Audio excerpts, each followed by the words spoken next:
What's going on, everybody? It is your host, Illumignostic, and it's kind of late. I usually don't do these so late at night, but my partner has a headache, and seriously, and the retreat guests are asleep. And it's been a few days, so I thought I'd pop on and continue the subject of the study of Book 4 by Aleister Crowley, partly because... What's going on, man? It's been a while since I have seen your name in the chat. Good to see you. Partly because here in Ecuador, and really throughout the rainforest, the practice of shamanism has a tremendous amount in common with the Western mystery traditions. And in the protocol of the Illuminati, which was called scientific illuminism, the methods of science, the aim of religion, right? One of the things that you were supposed to look for when you were scanning the world for, ideas that could contribute to your power or your life or your practice or whatever it is that you were going to absorb, you looked for disparate cultures that had similarities in their practices, right? So absolutely no possibility of contact, but the same practices, right? So I'll give you some examples of jungle magic, totally and completely congruent with the Western traditions that may have come from Egypt, but this is desert versus jungle now. It's not much different from European versus still that much contrast, right? So the most obvious thing that comes to mind is the fact that in the mystery school tradition, or in the Western occult tradition, we say that a left-hand path magician is evil or self-serving at the very least. It's all about the individual. It's all about ego. It's all about the pursuit of power. And usually without any consideration, what's up, Mr. Charles? Hail Satan. Without any consideration for others, right? So, and then the right-hand path is those that choose to work for the collective, like yours truly, Mr. Illumignostic, and hopefully all of you out there in YouTube land as well. But you're generally meaning well, basically. And in the jungles of Borneo, an evil sorcerer is turning to the left, and a healer is turning to the right. Another striking similarity is the altar.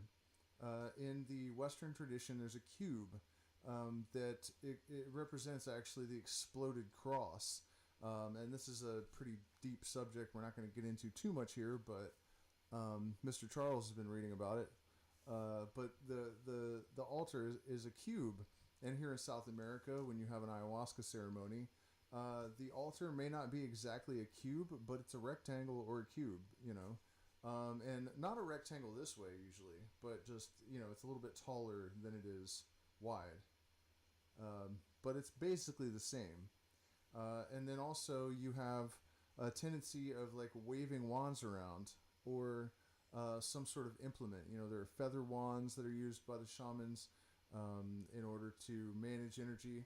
And in the Western tradition, we have a hazel wand, or whichever type of wand you choose to use.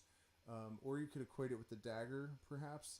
And then we also have the casting of a circle that represents the perimeter of the energy that is being managed by the shaman or the magician. In the case of the Western magician, it is his universe. It is his microcosm. And in the LBRP, for example, the Lesser Banishing Ritual of the Pentagram, pentagrams are used in each of the four directions in order to symbolize certain forces and elements and beings. And so in these quadrants, you manage their influences. Exactly the same practice happens in both North and South American magic. So, smudging as well. But specifically in just ritual magic, we have a tremendous number of similarities. And it's really, it strikes me at least that it seems that if people start talking to spirits, they develop very similar habits, and that's really interesting. So let's see what Maestro Crowley has to say about this, because regardless of people's opinions about Aleister Crowley, he was absolutely brilliant and definitely knew what he was talking about. Um, some regrettable writing aside, you know, really regrettable, but I've never seen a more brilliant mind when it comes to the subject. And I did skip a section that's on meditation, samadhi, dhyana, the importance of doing yoga. But the fundamental thing, what this all comes down to, by the way, you guys, 10 viewers, 3 likes, hurting my feelings. Everybody hit the like button. I am demonetized. And if you guys don't believe in shadow bans, go look at my videos. I'll have like 50% likes. Go find me somebody else that has 50% likes and only 100 views. I dare you. You will fail. I promise you. Scour the entirety of YouTube and you will fail. So I am shadow banned. I need you guys to share the videos. I need you guys to support the channel because they've shadow banned the shit out of me. I'm surprised I'm not deleted, but I do really appreciate your support. I think this content is important, and you know, it's seriously frustrating for me to make it all the time and then see this crazy ratio of likes to views, and then the videos die at 150 views or whatever. It's pretty shitty. So help me work my magic. But what he was basically establishing is that the primary consideration of the magician is to learn to focus his mind no matter what, to not allow distractions, to dissuade his will, to be absolutely focused and absolutely concentrated on whatever his aim is. And so the different methods of let me know if this helps. I mean, it's redlining, so I can't really let me see. Maybe I can go into Reaper and turn it up a little bit here. Reaper's not even working. Hello, hello, hello. Okay, just give me 1 second, guys. It looks like I had a program crash on me, so I have to reboot it, and that should fix the sound. Hello, hello, hello. Yep, that fixed it, right? Not quiet anymore, is it? Okay, so let me get back on track here. Let me know if that fixed it. I'm sure it squealed and blew all your eardrums out. I hope nobody was listening in headphones. But yeah, what was I saying? Okay, so you're focusing the mind, absolutely. And this is something that I learned in my own experience the hard way. If you really are into manifestation, right, you need to be realistic about it. It's not that it isn't real, but it doesn't work the way New Age authors tell you it does, because they're trying to sell you stuff that you already want to believe. Here, let me see. I mean, it's feeding back. There's no way that it's low. There's no way. Here, let me try this. Hello, hello, hello, hello, hello. Yeah, I don't know what to say, guys. All my levels are redlining, so I literally can't. Here, try that. Is that better? I mean, everything is like maxed out and in the red. It should be distorting terribly. And you're telling me it's too quiet?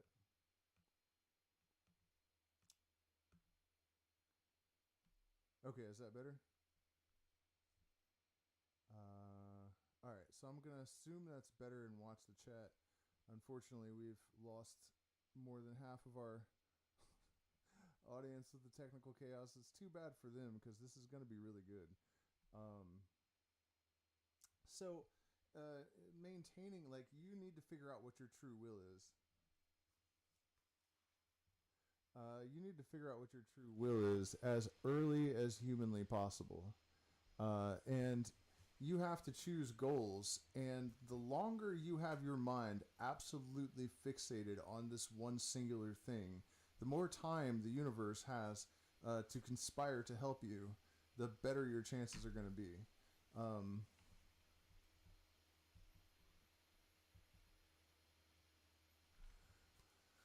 Well, that's weird because I'm serious. Like all of my levels are redlining, and you guys are telling me you can't hear it. It doesn't make any sense. Oh, okay, it's fixed. Okay, cool.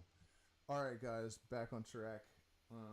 Super annoying, but my system is just crazy. Like there's some bug in my computer, and settings go crazy every single time I get on, so I have to go and mess with them, which is not consistent with my will. But yeah, so anyways, we've established that you absolutely have to have a focused mind, which I apparently do not have tonight.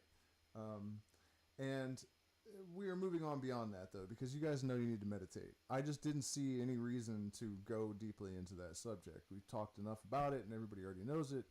This other stuff, though, is definitely worthy. So, ceremonial magic, the training for meditation.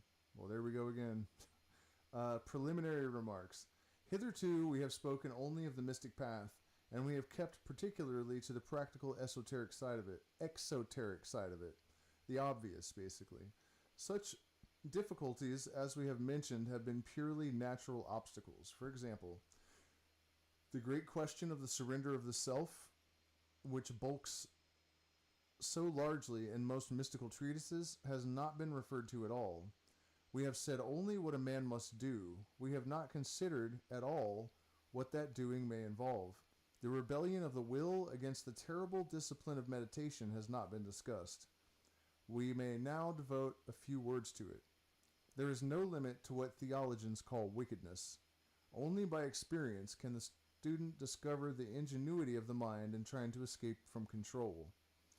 He is perfectly safe so long as he sticks to meditation, doing no more and no less than that which we have prescribed, but the mind will probably not let him remain in that simplicity. This fact is the root of all the legends about the saint being tempted by the devil.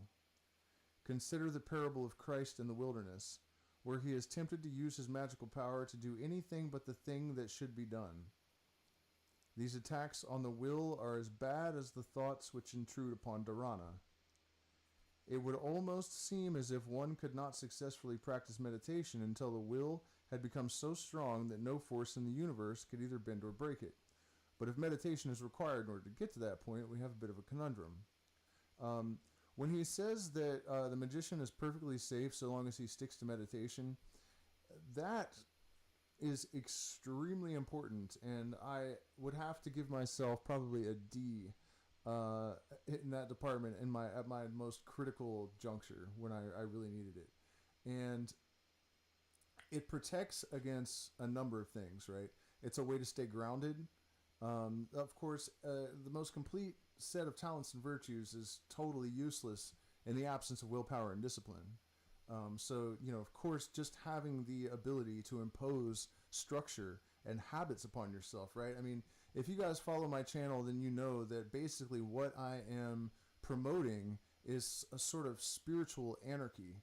I am basically pushing the view that it is possible for humanity to arrive at a state of mind where they are able to conduct themselves. People are able to conduct themselves in a way that negates the necessity for overlords, right?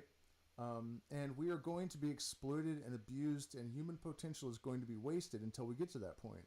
So either I am correct, and we will eventually achieve a level of gnosis collectively that will allow us to rule ourselves, or human future is just as fucked as human history. That's the absolute reality of this. It's one way or the other. There's not really any middle ground here. And so the thing is that in order to have that kind of freedom, you have to be able to impose structure upon yourself. A lot of you guys probably envy my lifestyle and my level of freedom. I have not punched a clock in 13 years, and I probably never will again. I don't have a ton of money, but I decide what I'm going to do all the time, right? But, I also can be trusted. I won't hurt you. I won't steal from you. If you, try to hurt my family, I will not hesitate to cut your head off and go bowling with it. You know what I mean? You have to have that kind of balance and you have to have the ability to impose, structure and order upon yourself. Otherwise, someone else is going to do it. So, obviously, this stuff is of absolute importance. If you're going to create a sovereign will, the paradox is that everything contains its contradictions. So, with great freedom comes great responsibility. It's a cliche, but it's not untrue. Just because something's a cliche doesn't mean it isn't valuable. Hit the like button, God damn it. And when he was talking about how the mind does anything that it can to escape your control, and that is the root of the legends about the saint being tempted by the devil. That's absolutely true. The collective, the sort of universal mind, is what we think of as creator or great spirit or God or whatever these labels are. And then the individual is the devil. The ego is the devil, which doesn't mean that it's bad necessarily. It just means that it is against unity, right? It defines itself as separate from. And, it gives us all of our individual characteristics, and it's a very powerful tool if you have a healthy relationship with it, right? But if you don't, it is the root of all evil, basically. It's not money, it's ego, right? Because what drives people to pursue money and abuse people and all that stuff? But ego dissolution is also dumb. It's not good. You don't want to dissolve your ego. You don't want to become a weak pacifist with no personality, no desires, no attachments. That is institutionalized brainwashing, right? Don't trust any institutionalized religious or spiritual ideas. None of them.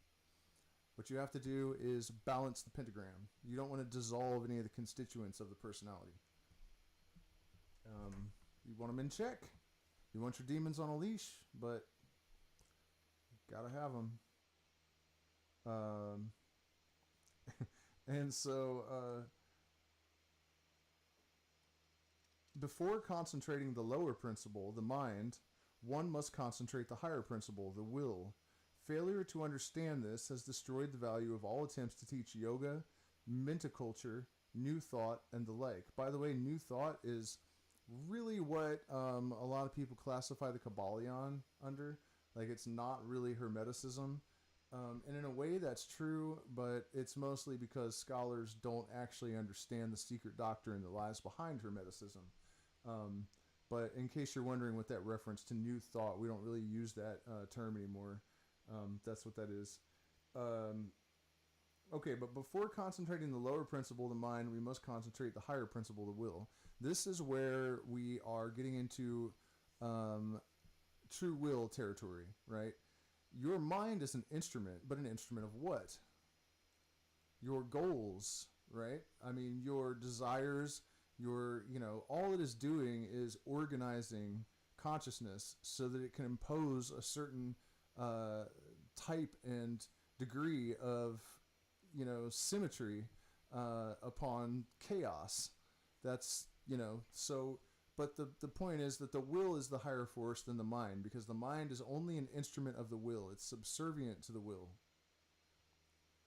So, luckily for us, it is an automatic function of the universe that lower cycles entrain with higher cycles. So if you can develop a clear concept and connection with the will, the mind has no choice but to entrain with the will and follow it. And once you have achieved that, there's no turning back. It does not corrode, consciousness. Gold is a symbol of consciousness because it does not corrode. Once you establish this connection, assuming that reincarnation is a real fact, it will always be there. I suspect this is why I have had the same agenda since I was a very small child. I never had to discover my purpose. I never wondered what I was doing on Earth. It was to think about and talk about the stuff that we are thinking about and talking about right now, and I always knew that. That, everything else that I do is only a vehicle to allow me to do that. Whether it's music or YouTube or ayahuasca ceremonies, whatever it is that I'm doing, it's the same exact agenda I've had since I came into this world. right? So I think that once we establish knowledge and conversation of the holy guardian angel, as Crowley called it, or that connection with the higher self, you don't lose it. And it would make sense. It would make sense that, you know, reincarnation would be pointless unless there was some sort of continuity, right? So I think that if reincarnation is legitimate, then it makes sense that we can assume that certain achievements and levels of consciousness that we achieve are going to carry over from lifetime to lifetime, because if not, what the hell's the point? And, you know, that's obviously one of the basic tenets of Buddhism, that does indeed happen. So, clarify your will, know thyself first and foremost. That is the target, you know, and then the mind will follow. Failure to understand this has destroyed the value of all attempts to teach yoga, metaculture, new thought, and the like. And the reason is that if people don't understand that, what are they doing yoga for? They're doing it because it's trendy. You know what I mean? It's not without a clear concept of what your goal is and the reason for doing it. It's not just about health. It's not just about even finding serenity and peace. It's not about those things. I mean, it is about those things, but there's a lot more to it. These are methods of training the will by which it is easy to check one's progress. Everyone knows the force of habit. Everyone knows that if you keep on acting in a particular way, that action becomes easier and, at last, absolutely natural. All religions have devised practices for this purpose. If you keep on praying with your lips long enough, you will one day find yourself praying in your heart. The whole question has been threshed out and organized by wise men of old, and they have made a science of life complete and perfect, and they have given it the name of magic. It is the chief secret of the ancients, and if the keys have never been actually lost, they have been certainly little used.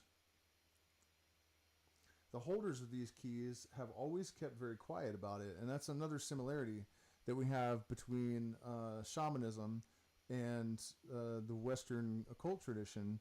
The secret, or secretness, I guess. You know, you keep things secret. Is it sacred? Is it secret? Is it safe? Right? Like even rape recipes are not violently, but, you know, protected at all costs by the people that hold the knowledge. It's difficult to get even an ayahuasca brew recipe from like a shuar shaman. The shuar in general won't tell you what goes into their plant medicine brews. We know that they have a cure for snakebite where we would have to amputate in a hospital, but the shuar could save the limb, but they won't tell us what is in it. Well, yeah, sure, it is the keys to Pandora's box. If you do as I did and have too much enthusiasm before you have wisdom, rich too soon, wise too late. You know, I make this analogy all the time, but in that Disney movie where Mickey Mouse is trying to, you know, use his teacher's magic, and he tries to do all his chores with magic, and he ends up almost drowning in the flood that he creates. That is another thing that I failed to mention when I was talking about when he said that meditation will keep you perfectly safe. It helps to defend against the number one mistake that people make, which is to think that their magic can do more for them than it can. People have a difficult time being honest with themselves and realistic about things. And when you realize that you have the power of intuition, it's very easy to allow your mind to become flooded with wish demons and to believe that all of your thoughts are precognitions when most of them aren't, and things of that nature. When you realize that you can will something to happen, your ego explodes and you think you can will whatever you want to happen. These are mistakes that just about every person that enters into this space makes to some degree, unfortunately. And it can be disastrous. The chief secret of the ancients, if the keys have never been actually lost, they have certainly been little used. Again, the confusion of thought caused by the ignorance of the people who did not understand it has discredited the whole subject. The confusion of thought caused by the ignorance of the people who did not understand magic has discredited the whole subject. It is now our task to reestablish this science in its perfection. And this is a reference to people that, just as I was describing, they believe that all of the things that they think in their fantasies are channeling, and they publish all kinds of stupid books and say dumb things on the internet, and they make predictions that are wrong, and because they've had one correct intuition in their entire life, and so ever into the future they are believing that every thought they have, everything they want to believe is you know what I mean? These are people that severely discredit magic and have the masses scoffing at people that believe that these things are possible. And the reality is that they're generally pretty intermittent. I have psychic experiences pretty regularly, but I can't generally just have them because I want to. And I don't usually know that that's what they are when they happen. You know what I mean? And that's the most honest people, regarding this stuff will admit that it's just not like that. It doesn't always work. It doesn't always happen. Most of it comes from the subconscious, so yeah. And then on the other hand, we have people that believe that they can do things that are not possible, and they try to use magic to make things happen without setting up conduits for the energy to flow, and they don't have any way for these things to materialize in the real world. And so people try to do things that are not possible, and then they become discouraged and say that magic isn't real. We also have people that have no talent and no ability that will try magic, and it doesn't work for them, so then they think it's not real because they're egomaniacs. And, if I tried to build a space shuttle, it wouldn't work. And, that's just because you try to do something and fail doesn't mean that it's not real. It just means that you failed. So there are a lot of ways that various different types of people discredit this stuff, either deliberately or inadvertently. It is now our task to reestablish this science in its perfection. To do this, we must criticize the authorities. Some of them have made it too complex. Others have completely failed in such simple matters as coherence.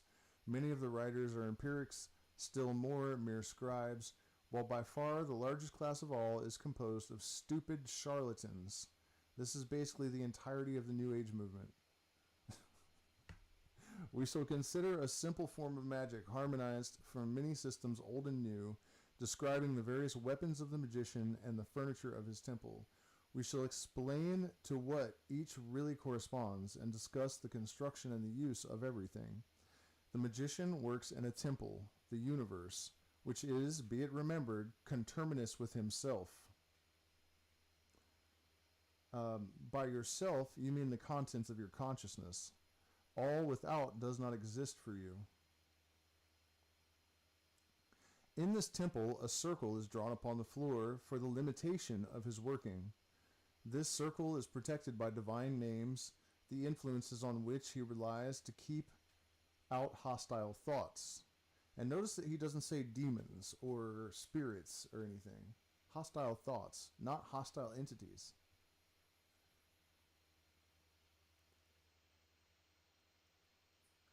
Within the circle stands an altar, the solid base on which he works, the foundation of all. Upon the altar are his wand, cup, sword, and pentacle, to represent his will, the cup his understanding, the sword his intellect, and the lower parts of his being, respectively, the pentacle.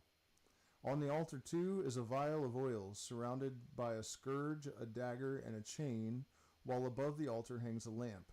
The magician wears a crown, a single robe, and a lamen. He bears a book of conjurations and a bell. The oil consecrates everything that is touched with it. It is his aspiration. All acts performed in accordance with that are holy. The scourge tortures him. The dagger wounds him. The chain binds him. It is by virtue of these that his aspiration remains pure and is able to consecrate all other things. He wears a crown to affirm his lordship, his divinity, a robe to symbolize silence, and a lamen to declare his work. The book of spells or conjurations is his magical record, his karma. In the East, now that's a lot different than what a lot of people think of when they think of a spell of conjurations. And this, I don't know if you guys have picked up on this or not, but it's kind of systematically removing the woo. And when he talks about stupid charlatans, that's pretty much a reference to people that have taken all this stuff at face value. It's not anything like what 90% of people believe it to be.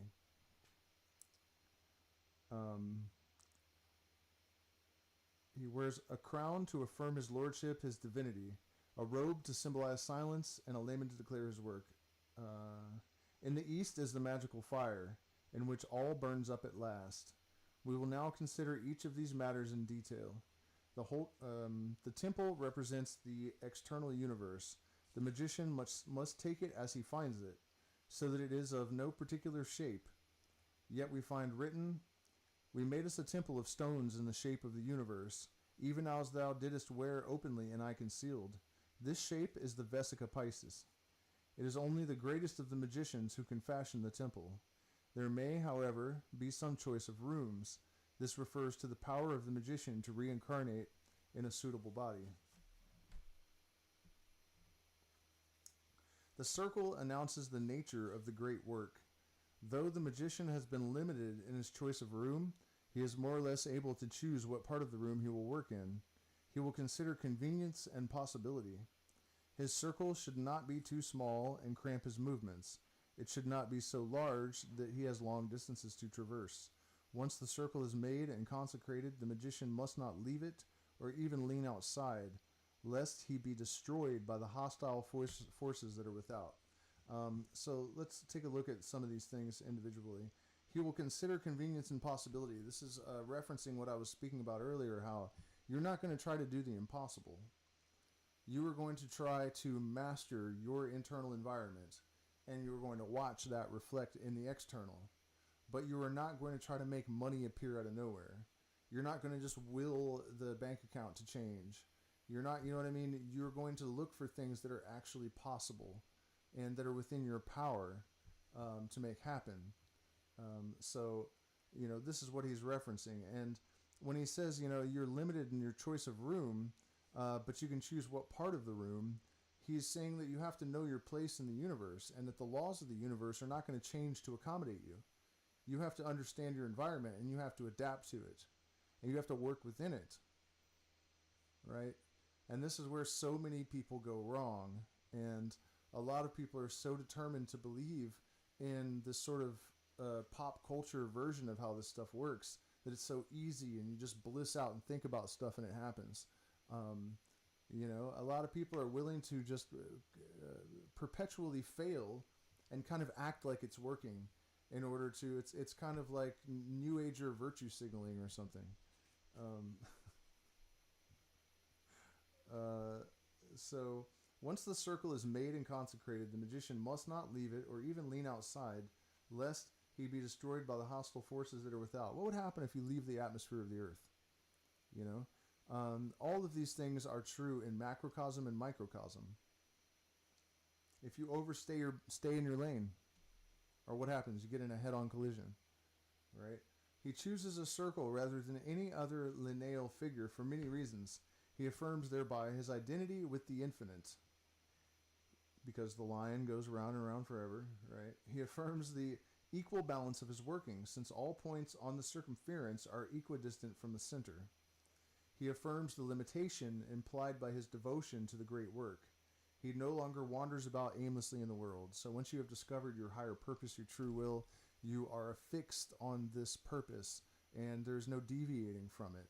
And all of your limitations are defined or imposed by the necessities that are delineated by the requirements of your true will.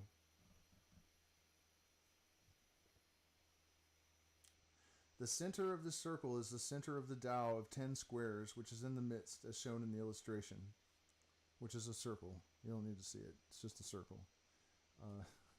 The Tao and the circle together make one form of the rosy cross. The uniting of subject and object, which is the great work.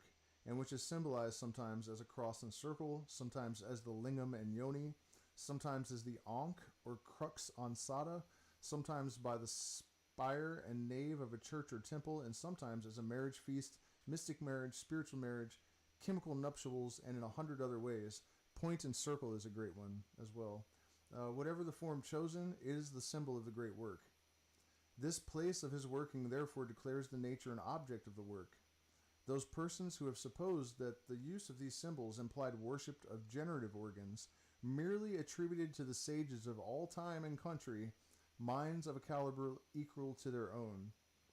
The Tao is composed of 10 squares for the 10 Sephirot.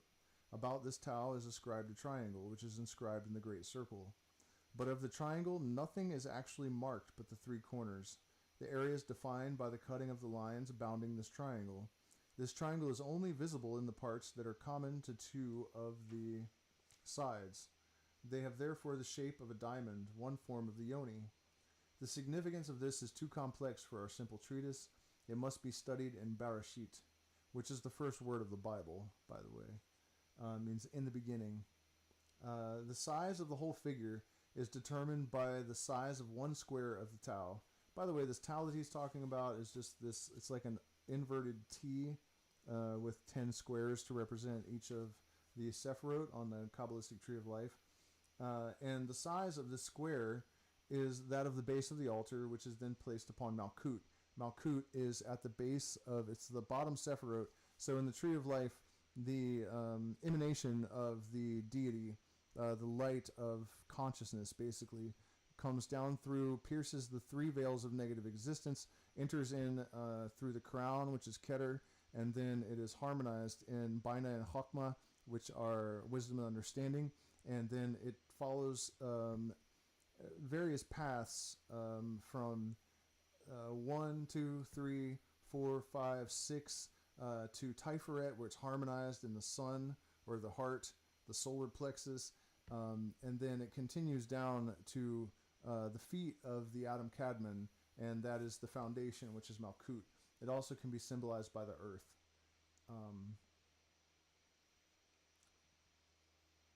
And so, where were we?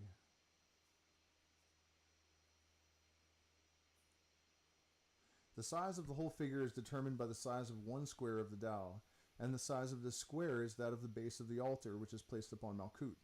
It will follow then that, in spite of the apparent freedom of the magician to do anything he likes, he is really determined absolutely. For as the altar must have a base proportionate to its height, and as that height must be convenient for the magician, the size of the whole will depend upon his own stature. It is easy to draw a moral lesson from these considerations. We will merely indicate this one, that the scope of any man's work depends upon his original genius. He must estimate this objectively. Even the size of the weapons must be determined by necessary proportion. The exceptions to this rule are the lamp, which hangs from the roof, above the center of the circle, symbolizing the sun, above the square of Tiferet or harmony, and the oil, whose phial is so small that it will suit any altar. On the circle are inscribed various names of God. The circle is green, and the names are in flaming vermilion, of the same color as the Tao. Without the circle are 9 pentagrams equidistant. Some magicians prefer 7 lamps for the 7 spirits of God that are before the throne. Each stands in a heptagram, and in each angle of the heptagram is a letter, so that the 7 names are spelt out. But this is a rather different symbolism. Of course, in ordinary specialized working, the number of lamps depends on the nature of the work. 3 for works of Saturn, 8 for works mercurial, and so on. Without the circle are 9 pentagrams equidistant, in the center of each of which burns a small lamp. These are the fortresses upon the frontiers of the abyss. See the 11th Aether, Liber 418 in Equinox 5. They keep off those forces of darkness which might otherwise break in. The names of God form a further protection. The magician may consider what names he will use, but each name should in some way symbolize the great work and its method and accomplishment. It is impossible here to enter fully into this subject. The discovery or construction of suitable names might occupy the most learned Kabbalist for many years. And in case you're not familiar with this idea of names of deity, the basic concept in like ancient Jewish mysticism was that the deity was too big to fit in any single name. So there are different names that represent different attributes. So the Shekinah is the feminine, Elohim is like a masculine and feminine group. There's a bunch of different names. And Heye is the I am that I am. Agala is another one. And so the tetragrammaton is a 4-letter word. This is why we're not supposed to say 4-letter words. This is how that originated. Don't say 4-letter curse words, because if you accidentally pronounce the name of deity, the universe will explode. And so that's actually where 4-letter words that's where it comes from. Which is why I use them as often as fucking possible, because it's just such a ridiculous superstition. And it's not even based on an understanding of the thing. It wasn't actually a 4-letter word. Those letters are used to conceal it. It's a word of 72 letters. But you just write the 4, and you're not supposed to try to pronounce the actual name. It's just silly, because it's misunderstood. But at any rate, the tetragrammaton is often written in different orders. There's all these different permutations of it, and it depends upon what modality of consciousness you're talking about at the time. And one of the ways to kind of wrap your head around this a little bit is to think about how different elements, and by elements I mean just the 4 elements, can have attributes of each other.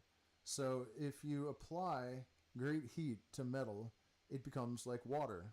So that is called water of earth, right? And if you apply fire to water, it becomes steam. So that's called air of water. And if you freeze water, it becomes ice. So now we have earth of water.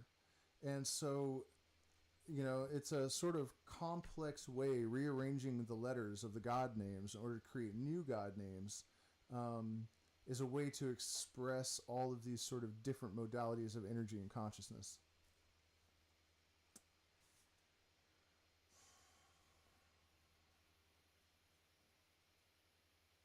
These 9 lamps were originally candles made of human fat, the fat of enemies slain by the magician. They thus served as warnings to any hostile force of what might be expected if they caused trouble. Today, such candles are difficult to find, and it is perhaps simpler to use beeswax. The honey has been taken by the magician. Nothing is left of the toil of all those hosts of bees but a mere shell, the fuel of light. This beeswax is also used in the construction of the pantacle, and this forms a link between the 2 symbols. The pantacle is the food of the magus, and some of it he gives up in order to give light to that which is without. For these lights are only apparently hostile to intrusion. They serve to illuminate the circle in the names of God, and so to bring the first and outmost symbols of initiation within the view of the profane. These candles stand... Oh, that was an important one too, because I don't know if you guys have noticed this, but there are a lot of hints and clues, signs, symbols, hints, clues, the writings on the wall, but the rest is up to you. There's enough dangling out in plain sight that people that develop the capacity and intelligence and are worthy of it can pick up the signs and symbols, and they know where to look and what to do, right? So that's why he mentioned that the lamps are illuminating a little bit so that the eyes of the profane can see the names of God. That's what he's actually saying there. And I hope you guys are, once you get a hang on interpreting this stuff, it really is just...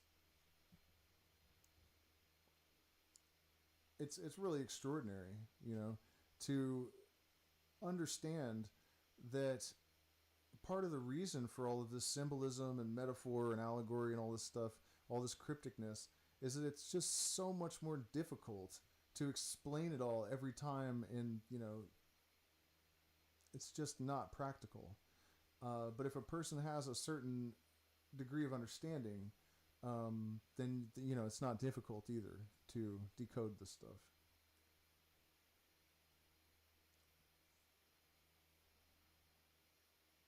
Yeah, the lamps illuminate the circle in the names of God and bring the first and outmost symbols of initiation within the view of the profane. These candles stand upon pentagrams, which symbolize Gebera, severity, and give protection, but also represent the microcosm, the four elements crowned by spirit, the will of man perfected in its aspiration to the higher. They are placed outside the circle to attract the hostile forces, to give them the first inkling of the great work, which they too must someday perform. And that's about all the energy that I have. Unless you guys have a few questions, I'm down to.